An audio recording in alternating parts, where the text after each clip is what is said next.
నమస్తే యువిఎం టీవీకి స్వాగతం. వార్తల్లోని వివరాలకు వెళ్తే ప్రభుత్వ సర్వజన వైద్యశాలలో చికిత్స పొందుతున్న దళిత మహిళ గోవిందమ్మను కర్నూలు జిల్లా కలెక్టర్ పి రంజిత్ బాషా, ఎస్పీ బిందు మాధవ్ పరామర్శించారు. బాధితురాలికి ప్రభుత్వం అండగా ఉంటుందని భయపడవద్దని హామీ ఇచ్చారు. సోమవారం స్థానిక ప్రభుత్వ సర్వజన వైద్యశాల సూపర్ స్పెషాలిటీ బ్లాక్లోని కార్డియోథొరాసిక్ అండ్ వాస్కులర్ సర్జరీ వార్డులో పెద్దకడుమూరు మండలం కలుకుంట గ్రామానికి చెందిన గోవిందమ్మ చికిత్స పొందుతున్న నేపథ్యంలో పరామర్శించారు. ఈ నెల 12వ తేదీన ఘటన జరుగుతున్న సమయంలో పోలీసులకు సమాచారం ఇచ్చిన వెంటనే స్పందించి వచ్చారా? ట్రీట్మెంట్ ఏ విధంగా జరుగుతుంది? వైద్యులు సరిగా చూసుకుంటున్నారా? ఆరోగ్య పరిస్థితి ఇప్పుడు ఎలా ఉందని బాధిత మహిళ గోవిందమ్మను కలెక్టర్ అడిగి తెలుసుకున్నారు. మీకు అండగా ఉంటుంది, ఎవరికీ భయపడాల్సిన అవసరం లేదని కలెక్టర్ భరోసా ఇచ్చారు. అక్కడే ఉన్న గోవిందమ్మ చిన్న కొడుకు రాజుతో మాట్లాడుతూ అమ్మకు ధైర్యం చెప్పాలని, ఏ సమస్య వచ్చినా వెంటనే పోలీసు అధికారుల దృష్టికి తీసుకుని వెళ్లాలని అన్నారు. నువ్వేం చదువుతున్నావని కలెక్టర్ రాజును ఆరా తీశారు. 10వ తరగతి పబ్లిక్ పరీక్షల్లో ఒక సబ్జెక్ట్ ఫెయిల్ అయ్యానని, ఆర్థిక పరిస్థితి బాగాలేనందున ఉన్నత చదువులు చదవలేకపోయానని, చదువుకోవాలని ఉత్సాహం ఉందని కలెక్టర్ తెలిపారు. 10వ తరగతిలో తప్పిపోయిన పరీక్షను రాసి పాస్ అవ్వాలని, ఇంటర్ చదువుకోవాలని కలెక్టర్ రాజుకు సూచించారు. రాష్ట్ర ప్రభుత్వం నుండి అందించిన 50,000 రూపాయలు మానిటరీ రిలీఫ్ ఫండ్ అందించామని, ఆ మొత్తం అకౌంట్లో జమ అయ్యిందని కలెక్టర్ రాజును అడిగి తెలుసుకున్నారు. మొత్తం అమౌంట్ అకౌంట్లో జమ అయిందా అని కలెక్టర్ రాజును అడిగి తెలుసుకున్నారు.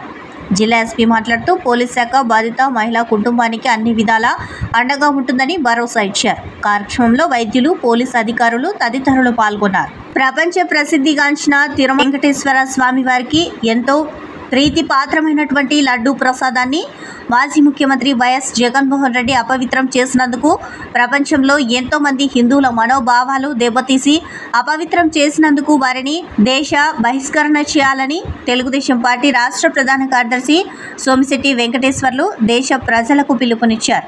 ఈ విషయమై ఈరోజు కర్నూలు జిల్లా తెలుగు యువత ఆధ్వర్యంలో ఎస్ అబ్బాస్, సోమిశెట్టి నవీన్, పీజీ గోపీనాథ్, నగర టీడీపీ అధ్యక్షులు నాగరాజ్ యాదవ్ గార్ల ఆధ్వర్యంలో జరిగిన జగన్ దిష్టిబొమ్మ దగ్ధం కార్యక్రమానికి హాజరైన సందర్భంగా ఈ అంశాన్ని వెల్లడించారు. ఈ సందర్భంగా వారు మాట్లాడుతూ దాదాపు 44,000 కోట్ల ప్రజాధనాన్ని దోచుకున్న జగన్మోహన్ రెడ్డి గడిచిన 5 సంవత్సరాలలో రాష్ట్రాన్ని సర్వనాశనం చేశారని, ఇది చాలదన్నట్లుగా కాసులకు కకృతిపడి సాక్షాత్తు తిరుమల శ్రీ వెంకటేశ్వర స్వామివారి లడ్డూ ప్రసాదంలో వాడే నెయ్యిలో కల్తీకి ఆద్యుడయ్యాడని, దీనితో తనకున్న హిందూ మత ద్వేషాన్ని ఇలా బయటపెట్టుకున్నారని అన్నారు. ఇలాంటి దుర్మార్గుణ్ణి నడి బజార్లో చెప్పులతో కొట్టాలని పిలుపునిచ్చారు. జగన్ చేసిన ఈ నీచమైన కకృతి గురించి అవమానం కలిగిన ఇటీవల ఈవోగా వచ్చి శ్యామలారావు లడ్డూ ప్రసాదం షాంపుల్ దేశంలో పేరుగాంచిన ఎన్డీబీకి పంపగా వారు క్షుణ్ణంగా పరిశీలించిన ల్యాబ్లో అందులో పంది, గొడ్డు కొవ్వు, చేప నూనెలు ఉన్నట్లు వెల్లడించారు. చేసిన తప్పును కప్పిపుచ్చుకునేందుకు లడ్డూ ప్రసాదంపై ఎన్డీడీబీ ఇచ్చిన నివేదికను తప్పు పట్టడమే కాక ముఖ్యమంత్రి చంద్రబాబు నాయుడుపై నిందలు వేస్తున్నారని, వర్గాలకు పాల్పడిన జగన్ను సమర్థిస్తున్న సజ్జల లాంటి వారిని రోడ్డుపైన తిరగకుండా అడ్డుకోవాలని పిలుపునిచ్చారు.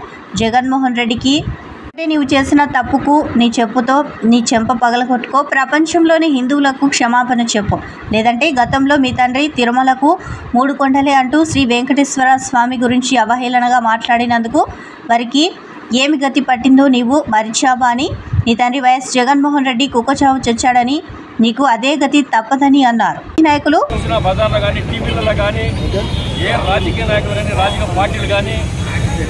రాష్ట్రంలో ఉన్నటువంటి భారతదేశంలో ఉన్నటువంటి తిరుమల తిరుపతి దేవస్థానం అంటే ఒక పవిత్ర స్థలం. ఆ దేవుడు అందరికీ ఆరాధ్య దైవం. అటువంటి దైవ సన్నిధిలో వైఎస్ఆర్ పార్టీ అధినేత జగన్మోహన్ రెడ్డి ముఖ్యమంత్రిగా ఉన్నప్పుడు లడ్డు ప్రసాదం తిరుమల తిరుపతి దేవస్థానం వెంకటేశ్వర స్వామి దర్శనం అయిన తర్వాత లడ్డు ప్రసాదం ఇంటికి బంధువులకు కానీ ఇంటికి కానీ అందరికి ఇచ్చే స్నేహితులకు కానీ ఇచ్చి ఆ పవిత్రమైన ప్రసాదం తీసుకుని అందరికి ఇచ్చి శుభం కలగాలని చెప్పేసి ఇవ్వడం జరుగుతుంది. కానీ ఈ మధ్యనే అందరికీ అక్కడ కొంతమంది అధికారులకు అనుమానం వచ్చి వెంటనే అక్కడ శ్యామలరావు అని చెప్పి ఇవో అనుమానం వచ్చి ఆ లడ్డుకు ఇప్పుడు వచ్చే లడ్డుకు చాలా డిఫరెన్స్ ఉందని చెప్పేసి ఆ లడ్డులన్నీ గుజరాత్కు శాంపిల్స్ పంపించి అది ఎంక్వైరీ జరిగితే అక్కడ దాంట్లో కల్తీ జరిగింది. జంతువుల యొక్క ఇది అదేవిధంగా రకరకాలకు సంబంధించి చీప్ రేట్లకి తక్కువ ఉన్నటువంటి జంతువులకు సంబంధించిన అన్నీ కూడా అక్కడ ఉన్నటువంటి కలిపి అపవిత్రం చేసి జగన్మోహన్ రెడ్డి కేవలం డబ్బుల కోసం అక్కడ వెంకటేశ్వర స్వామి పవిత్రత తగ్గించడానికి తిరుమల తిరుపతి దేవతని జనం పోకుండా తగ్గించడానికి కుట్రవన్నీ ఇటువంటి పదార్థాలు చేయడము దేవుని సన్నిధిలో మోసం చేయడం ఈ దుర్మార్గుడికి మేము ఒకటి అడుగుతున్నాము. దుర్మార్గుడా నువ్వు ప్రజల సొమ్ము దోచుకున్నావు. ఈడీ అటాచ్మెంట్ 44,000 కోట్లు దుర్మార్గంగా చేశావు. కనీసం భగవంతుడు కూడా మోసం చేస్తాను చెప్తానాయాల. అసలు నువ్వు ఎట్ట సీఎం అయ్యావు? అసలు నువ్వు మణికమాల వెదవవు. నిన్ను ఈ రోజు ప్రజలందరూ కూడా చాలా ఉద్వేగం ఉన్నారు. ప్రజల్లో ఎలా రెచ్చిపోతున్నారు. ఒక ఆంధ్ర రాష్ట్రమే కాదు భారతదేశం అంతా కూడా నీ మీద పగతో ఉన్నారు. నువ్వు కానుక కాల్చి కండాలుగా నరికేదానికి కూడా ప్రజలు సిద్ధంగా ఉన్నారు. దుర్మార్గుడా దేవుని ప్రసాదం నాశనం చేస్తావా? అపవిత్రం చేస్తావా? సిగ్గు లజ్జ లేదా నీకు? మళ్ళా నీకు సంబంధించిన నాయకులు మీ యొక్క సజ్జల కొంతమంది చేతగాని దద్దమ నా కొడుకులంతా వచ్చి సమర్థించుకుంటున్నారు. నేను అడుగుతున్నా, సమర్థించేది కాదు, చెప్పు తీసుకొని జగన్మోహన్ తనని మీ చేతనైతే ఈ కాటు కొడుకును భారతదేశం నుంచి బయటకరించని చేతనైతే. అంతేగాని మీ ఇష్టం వచ్చేట సమర్థిస్తారా? సిగ్గు లేదా మీకు? పవిత్రమైన స్థానంలో ఉన్నటువంటి వెంకటేశ్వర స్వామి జోలికి పోయారు. మీ తండ్రి పోయాడు 7 కొండల 3 కొండలంటే వెళ్ళిపోయాడు పైకి. దుర్మార్గుడా నీకెప్పుడు సామాన్య అందరూ కోరుకుంటారు. ప్రజలందరిగా మేము కాదు కోరుకునేది, ప్రజలు కోరుకుంటున్నారు. సెంట్రల్ గవర్నమెంట్ యాక్షన్ తీసుకోండి. సిబిసిఐ ఎంక్వైరీ చేయండి. ఈ దుర్మార్గులు వదిలిపెట్టద్దండి. జీవితంలో మళ్ళా చరిత్రలో ఏ రాజకీయ నాయకుడు ఎవడే సరే వెంకటేశ్వర స్వామి జోలికి వస్తే ఖబర్దార్ చూస్తారు. అది భగవంతుడు చూస్తాడు. ఇది ఖచ్చితంగా నీకు శాపం తగులుంది. నీకు పొయ్యకాలం వచ్చేటువంటి కేసుగా దుర్మార్గుడు సిగ్గు తెచ్చుకోండి. ఆయన ఇప్పటికైనా సమర్థించుకోవద్దు. జాతనైతే చెప్పుకొని తీసుకొని కొట్టుకొని ఆ చెంప ఈ చెంప ముట్టుకొని నేను తప్పు చేశాను దేవుడా అని వెంకటేశ్వర స్వామి దగ్గర పోయి సభాపడుకోడు దుర్మార్గుడా. అప్పటికైనా దేవుడు శాంతిస్తాడు.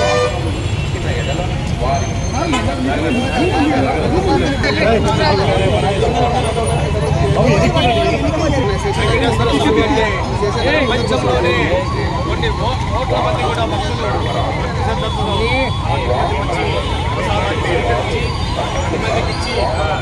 కూడా తిరుమల దేవుడు బ్రహ్మాండమైనటువంటి దేవుడు అని చెప్పే సంస్కృతి దీన్ని చంద్రబాబు నాయుడు గారు ఉన్నప్పుడు ఏ విధంగా అయితే లడ్డు ప్రసాదాలు ఇవన్నీ కూడా కైంకర్యాలు జరిగాయని కాకుండా జగన్మోహన్ రెడ్డి అనే ప్రభుత్వం వచ్చిన తర్వాత వాళ్ళ ఇంట్లో మనుషుల్ని కమిటీగా ఏర్పాటు చేసి ఆ యొక్క ప్రాంతాన్ని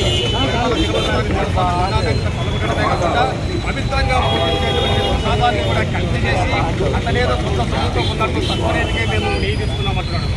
అన్ని డైరీకి అన్ని డైరీ నెయ్యి చాలా పవిత్రమైనది. వాళ్ళు కూడా తిరుమల తిరుపతి కాబట్టి అన్నీ కాకుండా దీన్ని కల్తీ చేసి ఆ యొక్క దేవస్థానానికి ఉన్నటువంటి ప్రాధాన్యత తగ్గించాలన్న ఉద్దేశంతోనే ఒక కమ్యూనిటీ సంబంధించిన వాళ్ళందరూ కూడా ముసిగేసుకుని హిందువులుగా తిరుమల దేవస్థానం దేవస్థానంలో దూరి పవిత్ర నాశనం చేశారు. అందుకే దేవదేవుడు వీళ్ళందరూ శిక్షించినాడు. ఇంకా జీవితంలో కూడా మీరు మళ్ళీ బాగుపడాలంటే ఈ దేశం తప్పు ఒప్పుకోండి. ఎదుటి వల్ల మీరు ఏదండి ఒప్పుకున్నప్పుడు కనీసం మళ్ళీ భవిష్యత్తులో ప్రతిపక్ష హోదాన్ని ఇస్తారని చెప్పేసి జగన్మోహన్ రెడ్డి గారు దేశవ్యాప్తంగా చర్చగా జరుగుతూ ఉంది. జగన్మోహన్ రెడ్డి గారు చేసే పాపాలు ఈరోజు ఒకటోటి బయటపడుతున్నాయని మేము హెచ్చరిస్తూ ఉన్నాం. ఎందుకంటే కొత్తపల్లి డైవర్స్ పాలసీ అని వైఎస్ఆర్ పార్టీ వాళ్ళు చెప్తా ఉన్నారు. ఏముంది ఏ రకం రాజకీయమా అది మీకు బాగుందా అని మేము అడుగుతూ ఉన్నాం. ఎందుకంటే లడ్డు విషయం అంటే ప్రతి ఒక్కరి హిందూ మనోభావాలను దెబ్బతీశారు. ఈరోజు జగన్మోహన్ రెడ్డి గారు అధికారం ఇస్తే ఈరోజు అందరూ మనసులో బాధ పెట్టారు. దేశంలోనే హిందువులంతా ఏకమై ఆయనకి ప్రత్యేకంగా శిక్షించాలని మేము తెలుగు తరఫున మేము ప్రార్థిస్తూ ఉన్నాము. అదేవిధంగా ఇంకోసారి ఇలాంటి చర్యలు జరగకుండా చంద్రబాబు నాయుడు సార్ గారు దేశవ్యాప్తంగా మనం హిందువులమంతా పవిత్రను కాపాడాలని చంద్రబాబు నాయుడు సార్ గారు కోరుతూ ఉన్నారు. ఈ అవకాశం ఇచ్చినందుకు ధన్యవాదాలు. శ్రీ కలియుగ వెంకటేశ్వర స్వామి వెంకటేశ్వర స్వామి యొక్క అంటే ప్రతి ఒక్క హిందువు ఎంతో సిగ్గుపడుతున్నారండి. ఇలాంటి నాయకుని ఇన్ని రోజులు సీఎంగానే పదవిలో కూర్చోబెట్టామా అని ఎవడిచ్చాడా నీకు అధికారం? ఫస్ట్ నేను సీఎం అనడానికి మాజీ సీఎం అనడానికి కూడా మాకు సిగ్గేస్తుంది. ఎవడిచ్చా నీకు హక్కు? నీకేమైనా నీకు ఇచ్చాడా? అసలు ఏ హిందువో ఏ జాతికి సంబంధించి ఏ మతంతో సంబంధించిన తెలియాలని నిష్కృష్ట కుక్కవి నువ్వు. ఎందుకంటే ప్రతి ఒక్కరు ఎంతగా దారుణంగా సిగ్గుపడుతున్నారంటే ఎంత పూజించే ప్రసాదాన్ని తిరుమల ప్రసాదాన్ని అపవిత్రం చేశావంటే నీ బ్రతుకు ఎంత దిగజారిపోయిందో ఒక్కసారి నువ్వు గుర్తించుకో. నీకు నువ్వే ఎంతగా అంటే మేము ఒక్కసారి ఏకదాటిగా మేము ఒకటయ్యామనుకోండి, నువ్వు ఎక్కడున్నా కూడా నువ్వు అంటున్నావు కదా విచారణ జరిపించండి, విచారణ జరిపిన తర్వాత ఏమనేయండి, విచారణ జరిపిస్తారు ఖచ్చితంగా జరిపించడానికి కాదు. ప్రతిదీ వచ్చి బయటకు వచ్చాకో నీకు పడే శిక్ష కాదు, మా మహిళలతో కానీ ఏకదాటిగా వచ్చి మా కుడికాలు చొప్పు తీసుకొని నేను కొట్టి చంపేస్తామని ఈ సభముఖం తెలియజేస్తామండి. జై జనసేన. తిరుమల లడ్డూను అపవిత్రం చేసిన వారిని కట్టించాలని కర్నూలులో జనసేన నాయకులు డిమాండ్ చేశారు. లడ్డూ విషయంలో ఉప ముఖ్యమంత్రి పవన్ కళ్యాణ్ చేపట్టిన ప్రాయశ్చిత్త దీక్షకు మద్దతుగా కర్నూలు జిల్లాలో జనసేన నాయకులు దేవాలయాల్లో ప్రత్యేక పూజలు చేశారు. కర్నూలులోని కృష్ణానగర్లో ఉన్న శ్రీ వెంకటేశ్వర స్వామి ఆలయంలో పాణ్యం జనసేన నాయకులు సురేష్ ఆధ్వర్యంలో పూజలు చేశారు.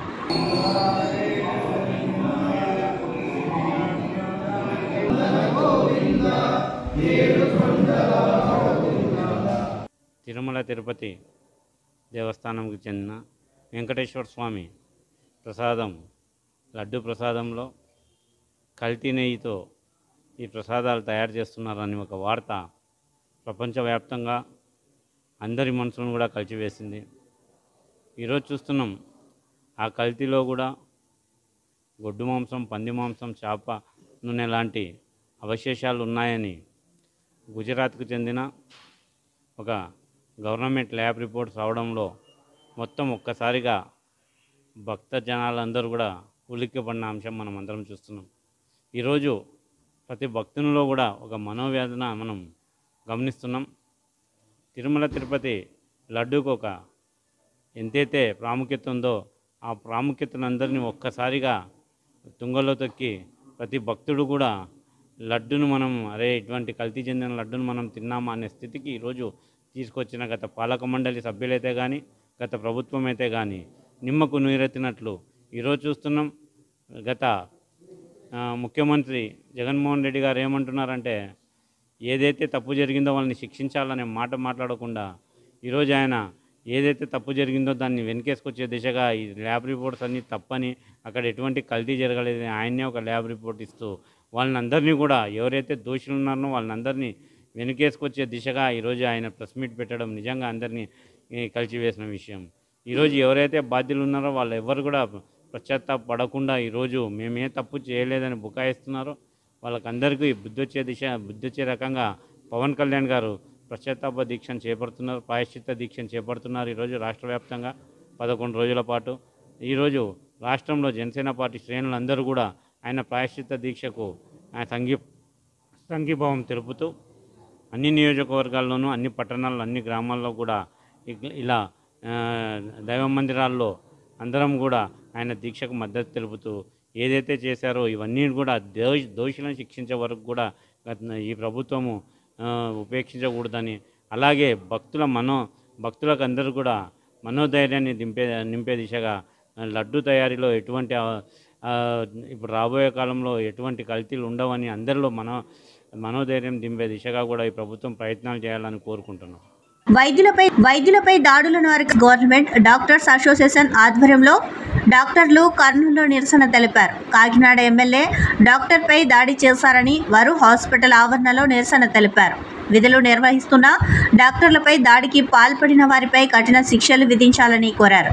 కాకినాడ ఎమ్మెల్యేపై కేసు నమోదుకు సంబంధించిన ఎఫ్ఐఆర్ను బహిర్గతం చేయాలని వారు కోరారు. ప్రభుత్వ మెడికల్ కళాశాల మైదానంలో ఇతరులకు ప్రవేశం లేకుండా ప్రభుత్వం జీవో విడుదల చేయాలని వైద్యులు కోరారు. వైద్యులపై దాడిని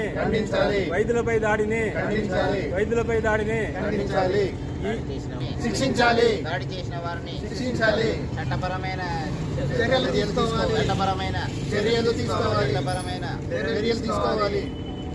Andhra Pradesh government doctors association Kurnool unit తరఫున డాక్టర్స్ మేమంతా నిరసన కార్యక్రమంలో భాగంగా 2వ రోజు ఈరోజు మా ముఖ్యమైన డిమాండ్స్ ఏమనగా ఈ వైద్యులపై దాడి ప్రతి సామాన్య మానవు నుంచి ఎమ్మెల్యే దాకా అందరూ వైద్యులు అనగానే చాలా చులకన భావం జరిగి వాళ్ళందరూ దాడి చేయడం జరుగుతుంది. ఇలా జరుగుతూ పోతే మేము ఎవరి దగ్గర నుంచి ప్రొటెక్షన్ తీసుకోవాలి? ఒక ప్రజాప్రతినిధి అయి ఉండి డాక్టర్ల మీద దాడి చేస్తే దీన్ని ఎవరు ఖండించాలి? ప్రజాప్రతినిధిగా ఉండి తనే ఖండించేది పోయి తనే దాడి చేస్తే ఈ డాక్టర్లు మేము ఎవరిని పోయి మేము న్యాయం అడగాలి? కాబట్టి ఈ దాడి చేసిన ఎమ్మెల్యే గారి మీద ఎఫ్ఐఆర్ బుక్ చేయాలి. ఆ బుక్ కాలేజ్ గ్రౌండ్లో వచ్చే అదర్ దాన్ అంటే మెడికల్ కాలేజ్కి సంబంధించిన సిబ్బంది స్టూడెంట్స్ కాకుండా మిగతా వారికి పర్మిషన్ లేదనే విషయము గవర్నమెంట్ ఒక జీవో ద్వారా మొత్తం రాష్ట్ర వ్యాప్తంగా ఒక కామన్ జీవో తీసుకొచ్చి అవుట్ వ్యక్తులు అంటే బయట వ్యక్తులు ఎవరు కాలేజ్ గ్రౌండ్లోకి వచ్చి ఆడడం కానీ ఏదైనా చేయడం కానీ జరగకుండా చేయాలని మేము రెండో డిమాండ్గా మేము కోరుతున్నాము. కాబట్టి doctors association Kurnool medical college unit నుంచి మేము ప్రెసిడెంట్ మాట్లాడుతున్నాము. నిన్న జరిగిన ఈ మధ్యకాలంలో జరిగిన ఇన్సిడెంట్స్ డాక్టర్స్పై రేప్ అండ్ మర్డర్స్ అసాల్ట్స్ జరుగుతున్నాయి. ప్రతిదానికి అందరూ ఇవన్నీ జరిగిన తర్వాత క్షమాపణలు చెప్పడము, గవర్నమెంట్ నిర్వీర్యం చేయడము ఇవే జరుగుతున్నాయి. సో కాకినాడలో జరిగిన ఇన్సిడెంటు ఇప్పుడు పోలీసు వారు ఎఫ్ఐఆర్ కాపీ బుక్ చేసినామన్నారు. ఆ ఎఫ్ఐఆర్ కాపీ రిలీజ్ చేస్తే మేము సాటిస్ఫై అవుతాము. ప్లస్ A1, A2, A3 ఎవరెవరో నేమ్స్ కూడా బయటికి రావాలి. ఇదొక పాయింట్. నెక్స్ట్ ఇంకో point, as per NMC norms ప్రకారంగా మెడికల్ కాలేజీలు అన్ని ప్రొఫెషనల్స్ దీంట్లో outers should not allow, better not to allow outers for grounds of medical college. So Kurnool medical కాలేజీలో కూడా ఇదే జరుగుతుంది. మార్నింగ్ వేరే పొలిటీషియన్స్ కూడా అలో చేయమని ప్రిన్సిపల్స్కి ఒత్తిడి చేస్తున్నారు. సో ముందస్తు నోటీసులు ఇచ్చిన తర్వాతే కూల్చివేతలు. ముందస్తు సమాచారం ఇచ్చిన తర్వాతే ప్రభుత్వ భూముల్లో వెలిసినటువంటి అక్రమ నిర్మాణాలపై హైడ్రా సహకారంతో కూల్చివేతలు చేపట్టామని అమీన్పూర్ తహసీల్దార్ రాధా చెప్పారు. ఈ భవనాలపై 2022 నుంచే రెవెన్యూ శాఖ పోరాటం చేస్తోందని, పలుమార్లు కూల్చివేసిన ఆ యజమానులను పట్టించుకోకుండా నిర్మాణాలు చేశారని అన్నారు. ఒక్క రోజులో నోటీసులు ఇచ్చి మరుసటి రోజు కూల్చివేస్తున్నారంటూ తప్పుడు ప్రచారాన్ని ప్రజల్లోకి తీసుకెళ్తున్నారని అన్నారు. కృష్ణారెడ్డిపేటలోని 164 సర్వే నంబర్ ప్రభుత్వ భూమిలో 3 భారీ భవనాలు, పటేల్గూడ సర్వే నంబర్ 12, 208 ఇల్లీగల్ లేఅవుట్లో నిర్మించిన 26 ఇళ్లను కూల్చివేశామని అన్నారు. మరో 5 ఇళ్లలో నివాసం ఉంటున్నారని, వాటిపై కూడా చర్యలు తీసుకుంటామని అన్నారు. వీటిపై 3 ఏళ్లుగా రెవెన్యూ శాఖ పలుమార్లు నోటీసులు ఇచ్చి చర్యలు సైతం తీసుకుందని అన్నారు. ప్రభుత్వం హైడ్రా పూర్తి సహకారంతో పూర్తిగా నేలమట్టం చేశామని, అధికారులు చాలా విశ్వసనీయతతో పనిచేస్తామని అన్నారు. ప్రజలు సహకరిస్తే ప్రభుత్వ భూములు అన్యాయక్రాంతం కాకుండా చూసే బాధ్యత మాది అని తహసీల్దార్ రాధా చెప్పారు. మున్ముందు మరిన్ని కూల్చివేతలు ఉండనున్నట్లు తెలిపారు. బాగా అంటే 5,000 acres గవర్నమెంట్ ల్యాండ్ ఉంటుంది, చాలా వరకు ఎంక్రోచ్మెంట్ అయింది. అంటే నేనేమనుకున్నానంటే ఇప్పుడు మీరు అనే సమస్య కొన్ని విషయాల్లోనే వస్తుంది. అంటే సర్వే నెంబర్ డిస్ప్యూట్ ఉన్నప్పుడు పట్టా నెంబర్లో వేసి గవర్నమెంట్ ల్యాండ్ నెంబర్లో చేస్తే అది చాలా తక్కువ పర్సెంటేజ్లో వస్తుంది. అంటే ఇప్పుడు జరిగిపోయినాయి అన్నీ కూడా లాంగ్ బ్యాక్ జరిగినటువంటి ఎంక్రోచ్మెంట్స్. అప్కమింగ్ ఎంక్రోచ్మెంట్స్ మొత్తం ఎప్పటికప్పుడు తీసేస్తున్నాం. పెండింగ్ గ్యాప్ ఎక్కడ వస్తుందంటే 2 సర్వే నెంబర్లకు మధ్య డిస్ప్యూట్ ఉన్నప్పుడు మనం డిమార్కేట్ చేయాల్సి ఉన్నప్పుడు మాత్రమే అక్కడ గ్యాప్ వస్తుంది. అంటే సర్వే చేసి ఏడీ గారితో సర్వే చేయించి ప్రాపర్ మనం డిమార్కేషన్ చేసుకొని కరెక్ట్గా గవర్నమెంట్ ల్యాండ్లోకి వస్తుంది అంటేనే మనం ప్రొసీడ్ అవ్వాల్సి ఉంటుంది. ఒకవేళ అది పట్టా ల్యాండ్లోకి వస్తున్నప్పుడు మనం దాన్ని అసలు కన్స్ట్రక్షన్ కానీ దానిగా నోటీసులు ఏమో దాన్ని రోజుతో ఈరోజు నోటీస్ ఇచ్చి రేపు గురి చేస్తున్నారు అని పబ్లిక్లకు ఈ మెసేజ్ వెళ్తుంది. కాబట్టి అట్లా జరగలేదు. అక్కడ 2023 నుంచి అక్కడ ఉన్నటువంటి గ్రామ పంచాయతీ సిబ్బంది కానీ, జీపీ లెవెల్ ఆఫీసర్లు కానీ, ఇక్కడ ఉన్నటువంటి తహసీల్ ఆఫీసర్లు కానీ వాళ్ళ ప్రాపర్ నోటీసులు సర్వ్ చేస్తూ సర్వే చేసుకుంటూ కోర్టుకు కంటెంప్ట్ చేసినా కూడా కోర్టుకు ప్రాపర్గా ఇన్ఫర్మేషన్ ఇస్తూ మనం ఇన్ని రోజులు చేసుకోవడం జరిగింది. అది మనము నిన్న బ్రీఫ్గా 164 నిర్మాణాలకు సంబంధించి 3 బిల్డింగ్స్ ఏవైతే మనం నిన్న హైడ్రా ఆధ్వర్యంలో డిమాలిష్ చేశారో ఆ 3 బిల్డింగ్లకు సంబంధించిన సమాచారం. అక్కడ ఎక్కడ కూడా ఎవరు కూడా ఆ బిల్డింగ్లలో లేరు, ఎవరు రాలేదు. ఒకటి అండర్ కన్స్ట్రక్షన్లో ఉంది, ఒకటి ఫుల్లీ కన్స్ట్రక్షన్ అయినా కూడా ఎవరు రాలేదు. ఒక రఫీ అనే డాక్టర్ మాత్రం ఓపీ చూడడానికని పెట్టుకున్నాడు. అక్కడ పెద్దగా అతను ఫర్నిచర్ అవి కూడా ఏం ఏర్పాటు చేసుకోలేదు. జస్ట్ అతను ఒక టేబుల్ చైర్ వేసుకొని ఓపీ చూసినట్టు మాకు అర్థమైంది. తర్వాత అతను సామాన్ అతను తీసుకెళ్ళిపోయాడు. తర్వాత డిమాలిషన్ చేయడం జరిగింది. ఎవరికి ఎలాంటి అవాంతరాలు కలగకుండా చుట్టుపక్కల వాళ్ళతో సేఫ్టీ మెజర్స్ తీసుకుంటూ చుట్టుపక్కల ఇళ్ళని కూడా అందరినీ వెకేట్ చేయించుకుంటూ ప్రాపర్గా వాళ్ళు చేయడం జరిగింది. ఇది మనం 164 కృష్ణారెడ్డిపేటకు సంబంధించి కన్స్ట్రక్షన్ చేశారు. వాటికి సంబంధించి కూడా ఇది వన్ డేలో కాదు జరిగింది. ఇది ఎప్పుడైతే ఇది ఇల్లీగల్ లేఅవుట్ అంటే వాళ్ళు ప్రాపర్గా 6వ సర్వే నెంబర్లో వాళ్ళు పర్మిషన్స్ తీసుకున్నట్టు మనకు తెలుస్తుంది. ఎందుకంటే 6 అనేది పట్టా ల్యాండు, 12 అనేది గవర్నమెంట్ ల్యాండు. దీంట్లో 208 సర్వే నెంబర్ ఐలాపూర్ విలేజ్కి వచ్చి కూడా బార్డర్లో ఉంటుంది ఇది. కాబట్టి 12, 208 సర్వే నెంబర్లు 2 కూడా గవర్నమెంట్ సర్వే నెంబర్లు, 6 అనేది పట్టా సర్వే నెంబర్. ఈ పట్టా సర్వే నెంబర్లో అతనికి పర్మిషన్ వచ్చింది, ఇచ్చారు. బట్ అతని పొజిషన్ వచ్చేసరికి 12 సర్వే నెంబర్లు కాదు, 12లో కానీ 208లో కానీ అతనికి ఎటువంటి అనుమతులు లేవు.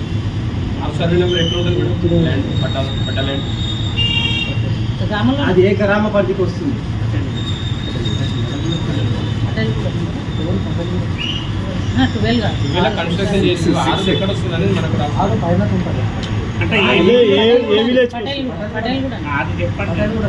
పటేల్ కూడా కృష్ణారెడ్డిపేట విలేజ్ పటేల్ కూడా. దీంట్లో మనకు ముఖ్యంగా ఏంటంటే కొంతమంది బిల్డర్స్, అంటే మనం ఈసీ చెక్ చేసాము, ఇది బిల్డర్స్ ఎవరెవరు ఉన్నారు. కోటి లింగాల తయారీ భోగలింగేశ్వర ధార్మిక సేవా సమితి రాజమహేంద్రవరం వారి ఆధ్వర్యంలో తుని ఆర్యవైశ్య సంఘం మరియు మిత్ర సంఘాల ఆధ్వర్యంలో కోటి లింగాల తయారీ కార్యక్రమంలో భాగంగా తునిలో సుమారు రోజుకి 200 మంది మహిళలు పాల్గొని ఈ యొక్క లింగాలు తయారు చేయడంలో నిమగ్నమై ఉన్నారు. ఈ సందర్భంగా పలువురు భక్తులు మాట్లాడుతూ కాశీ తరలి వస్తున్నటువంటి కోటి లింగాలు తయారు చేసే కార్యక్రమంలో తాము పాలు పంచుకోవడం మహాభాగ్యంగా భావిస్తున్నామని అన్నారు. ఇటువంటి కార్యక్రమం చేపట్టినటువంటి భోగలింగేశ్వర స్వామి ధార్మిక సేవా సమితి భోగలింగేశ్వర స్వామి ధార్మిక సేవా సమితికి తామెంతో రుణపడి ఉంటామని అన్నారు. వీటన్నిటిని తయారు చేసి కాశీలో ఉన్నటువంటి పుణ్యం నదులన్నింటికీ కూడా వీటిని తరలించడం జరుగుతుందని అన్నారు.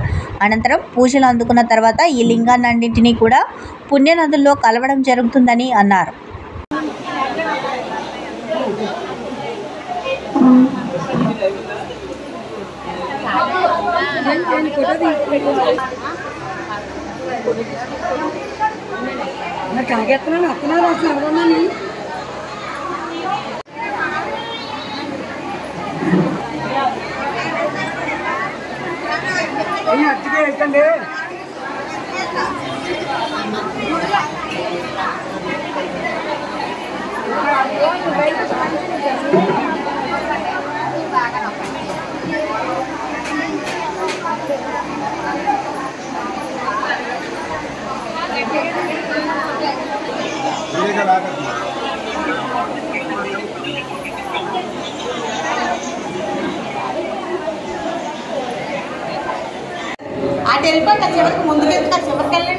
కర్నూలు జిల్లా కలెక్టర్ కార్యక్రమంను విజయవంతం చేయాలని జిల్లా కాంగ్రెస్ కమిటీ అధ్యక్షులు పి మురళీకృష్ణ పిలుపునిచ్చారు. తెలుగుదేశం కూటమి ప్రభుత్వం ఎన్నికలలో ఇచ్చిన సూపర్ 6 పథకాలు 100 రోజులైనా అమలు చేయకపోవడం తెలుగుదేశం ప్రభుత్వం చేతగాని తనానికి నిదర్శనమని, సూపర్ 6 పథకాలు వెంటనే అమలు చేయాలని ఈ నెల 25వ తేదీన రాష్ట్ర వ్యాప్తంగా జిల్లా కలెక్టరేట్ల ఎదురుగా తాలీ బచావో అనే నినాదంతో నిరసన కార్యక్రమం చేపట్టాలని ఆదేశించారని, అందులో భాగంగా కర్నూలు జిల్లా కాంగ్రెస్ కమిటీ ఆధ్వర్యంలో జరుగు ఈ కార్యక్రమంకు కర్నూలు జిల్లా నందలి అన్ని అసెంబ్లీ నియోజకవర్గాల కాంగ్రెస్ నాయకులు, అనుబంధ సంస్థల నాయకులు, కార్యకర్తలు, అభిమానులు, ప్రజలు అధిక సంఖ్యలో పాల్గొని ఈ నిరసన కార్యక్రమాన్ని విజయవంతం చేయాలని మురళీకృష్ణ కోరారు.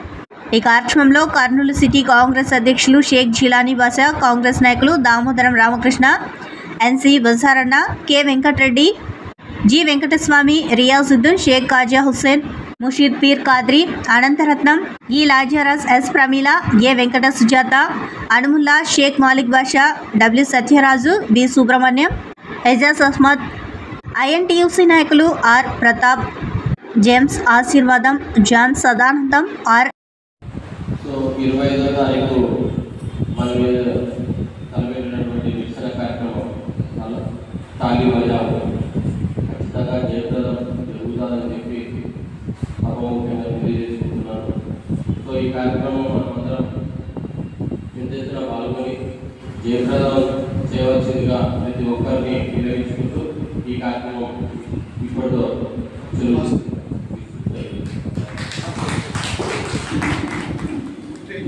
రాచకొండ కమిషనరేట్ పరిధిలోని యాదాద్రి భువనగిరి జోన్ బొమ్మల రామాపురం పోలీస్ అంతర్రాష్ట్ర అల్యూమినియం వైర్ల దొంగల ముఠ అరెస్ట్.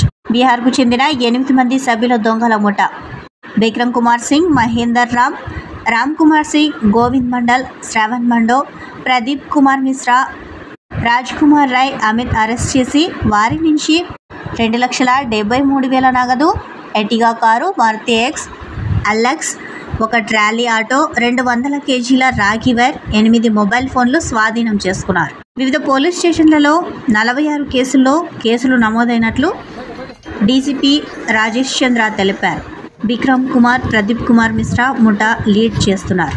జీడిమెట్ల అడ్డగా యాదాద్రి, భువనగిరి జోన్ పరిధిలో ప్రైవేట్ వెంచర్ల విద్యుత్ స్తంభాల అల్యూమినియం వైర్ల టార్గెట్ చేసి దొంగతనాలకు పాల్పడుతున్నారని తెలిపారు డీసీపీ.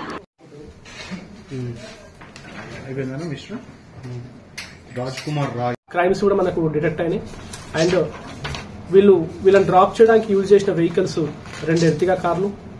వాళ్ళు షిఫ్ట్ వైజ్ గా ఇద్దరికి చెరొకరు యూజ్ చేస్తూ ఉంటారు. విక్రమ్ కుమార్ సింగ్ అండ్ ప్రదీప్ కుమార్ మిశ్రా వీళ్ళిద్దరు కూడా షిఫ్ట్ వైజ్ లో వాళ్ళని ఆ వెహికల్ డ్రాప్ చేస్తారు. అండ్ రిటర్న్ జర్నీలో వాళ్ళు లిఫ్ట్ చేసిన ప్రాపర్టీని ఒక ట్రాలీ ఆటో ద్వారా వాళ్ళు తీసుకొని వెళ్తారు. ఆ ట్రాలీ ఆటో కూడా సీజ్ చేయడం జరిగింది. దీంతో పాటు వీళ్ళు ఆ కట్ చేయడానికి యూజ్ చేస్తున్న టూల్స్ అన్ని కూడా సీజ్ చేయడం జరిగింది. అండ్ వీళ్ళ దగ్గర సుమారుగా లైవ్ లో 200 కిలోస్ ఆఫ్ వైర్స్ ఏవైతే కట్ చేసినారో అది కూడా సీజ్ చేయడం జరిగింది. అండ్ నెట్ క్యాష్ 2.73 lakh కూడా వీళ్ళ దగ్గర నుంచి సీజ్ చేయడం జరిగింది. వీళ్ళందరూ కూడా వీళ్ళకి 10 నిమిషాలు టైం ఇస్తే చాలు పోల్ టు పోల్ ఒక ఆల్మోస్ట్ 1 కిలోమీటర్ రేడియస్ లో వైర్స్ అని కూడా వాళ్ళు ఇమీడియట్ గా చాలా ఫాస్ట్ గా లైవ్ వైర్స్ కూడా కట్ చేస్తూ ఉన్నారు. వీళ్ళు ఆల్రెడీ అందులో ఎక్స్పర్ట్స్ ఉన్నారు. వాళ్ళందరినీ కూడా ఇందాక మీరు చూడడం జరిగింది. వాళ్ళందరినీ కూడా ఈరోజు పట్టుకొని వాళ్ళ స్టేట్మెంట్స్ అని రికార్డ్ చేస్తున్నాము. వాళ్ళని ఇమీడియట్ గా మెజిస్ట్రేట్ ముందు కూడా ప్రొడ్యూస్ చేస్తాము. ఈ ఎంటైర్ టీమ్ ని లీడ్ చేసింది ఏసీపీ భువనగిరి రవికిరణ్ రెడ్డి. అండ్ ఈ టీంలో పార్టిసిపేట్ చేసింది మొత్తం ఎంత ఆపరేషన్ లో CI Prabhakar Reddy and SI Srisailam. And వీళ్ళతో పాటు police constable Raju, Mehboob, head constable Srinivas, Nagarjun police constable వీళ్ళందరూ కూడా బొమ్మల రామారం టీం లాగా ఏర్పడి వీళ్ళ మీద గత 1 month నుంచి వర్కౌట్ చేసుకుని ఈ మంచి బ్రేక్ ఇంట్రెస్టెడ్ గ్యాంగ్ ని పట్టుకోవడం జరిగింది. వీళ్ళ ఇన్వాల్వ్మెంట్ ఇంకా పక్క డిస్ట్రిక్ట్స్ లో ఏముందో కూడా ఇంకా వెరిఫై చేయాల్సి ఉంది. సో అది కూడా చేస్తాము. సో ఇంత మంచి వర్క్ చేసినందుకు సిపి రాచకొండ గారి తరఫున నా తరఫున కూడా ఎంటైర్ టీం కూడా అభినందనలు. వీళ్ళందరూ కూడా రివార్డు కోసము పంపడం జరుగుతుంది. Thank you.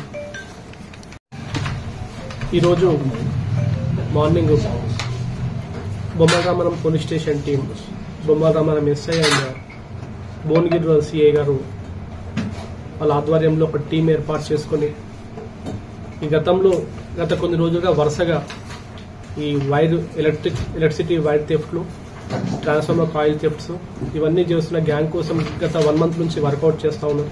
కంటిన్యూస్ గా మన ఏరియాలో ఇవి రిపోర్ట్ అవుతా ఉన్నాయి. దానికి సంబంధించి గ్యాంగ్ ని ఒక ఇన్ఫర్మేషన్ తోటి వాళ్ళ మార్నింగ్ అప్రహెండ్ చేయడం జరిగింది. ఆ గ్యాంగ్ మొత్తం చూస్తే సభ్యులు మొత్తం 8 members. ఈ గ్యాంగ్ లో ముఖ్యమైన 2 లీడర్లు విక్రమ్ కుమార్ సింగ్, మరొకరు ప్రదీప్ కుమార్ మిశ్రా. ఈ ఇద్దరు కూడా ఒక రొటేషన్ లో ఒక షిఫ్ట్ వైజ్ వాళ్ళు డ్యూటీ వేసుకుని ఒక రోజు వీళ్ళు ఒక రోజు వాళ్ళు అన్నట్టుగా ఇద్దరు మిగతా 6 సభ్యులను కూడా టీమ్ గా ఏర్పాటు చేసుకుని వీళ్ళు ఉండేదంతా కూడా వీళ్ళకి వసతి అంతా కూడా జీడిమెట్ల ఏరియాలో ఏర్పాటు చేసుకుని వీళ్ళందరూ కూడా బీహార్ నుంచి వచ్చిన వాళ్ళు. వీళ్ళందరినీ కూడా ఎవ్రీడే ఒకరు షిఫ్ట్ గా తీసుకొచ్చేసి మన ఏరియాలో, ముఖ్యంగా మన ఏరియాలో మరియు మొత్తం రాచకొండ ఏరియాలో కూడా వాళ్ళని డ్రాప్ చేసి మళ్ళీ ఎర్లీ మార్నింగ్ అవర్స్ లో వాళ్ళని పికప్ చేసుకుంటారు. ఈ డ్రాప్ చేసినప్పుడు వాళ్ళకి కొంచెం బ్రీఫ్ చేస్తారు. వాళ్ళు ఈ ఏరియాలో ఎలక్ట్రిసిటీ వైర్స్ మీద థెఫ్ట్ చేయాలని చెప్పేసి వాళ్ళకు ఫుడ్ అందరూ కూడా తినిపించేసి వాళ్ళని డ్రాప్ చేసి ఎర్లీ మార్నింగ్ అవర్స్ 4 గంటలకు 3 గంటలకు మళ్ళీ వీళ్ళని వచ్చి పికప్ చేసుకుని వెళ్ళిపోయి వీళ్ళను అక్కడ ఉంది. సో ఇప్పుడు మన దగ్గర ఇన్ఫర్మేషన్ మన రాచకొండ కమిషనర్ ఉంది కాబట్టి మేము సిసిఎస్ వాళ్ళు కలిసి ఇది ఫైండ్ అవుట్ చేసినాము. వాళ్ళు చెప్పడం అయితే ములుగు జిల్లాలో చేసినామంటున్నారు, అండ్ ఆల్సో సైబరాబాద్ లో చేసినామంటున్నారు. అండ్ వాళ్ళకి ఇక్కడ ఏరియాస్ కరెక్ట్ గా తెలియదు. మనది చేసినాము, ఇంకా వాళ్ళకి ఇన్ఫర్మేషన్ ఇచ్చినాము. సో పోలీస్ కస్టడీ చేసిన తర్వాత వాళ్ళు కూడా వచ్చి ఇంటరాగేట్ చేస్తారు. అంటే మన రాష్ట్రంలో కాకుండా పక్క రాష్ట్రాల్లో కూడా ఉంటాయి సార్? పక్క రాష్ట్రాలు చెప్పలేదు, ములుగు చెప్పారు. ఒకటి మనం 10 minutes లో ప్యాకప్ చేస్తాం మొత్తం అంతా కూడా. మనం వాళ్ళని అక్కడ టైంలో మిస్ అయిపోతే దొరకరు. ఇంకా మనం స్క్రాప్ షాప్ వాళ్ళతోటి లింకప్స్ ఉన్నాయి. అది ఇంకా ఫర్దర్ గా వెరిఫై చేస్తున్నాం. వీళ్ళు ఒక్క షాప్ లో అమ్మలేదు, చాలా షాప్స్ లో అమ్మిండ్రు. అది వెరిఫై చేస్తున్నాము. వీళ్ళ పొజిషన్ లో వీళ్ళ ఇంటి దగ్గర అయితే ఇవి ఉండే మనకు రికవర్డ్. ఇంతటితో సమాప్తం. నమస్కారం.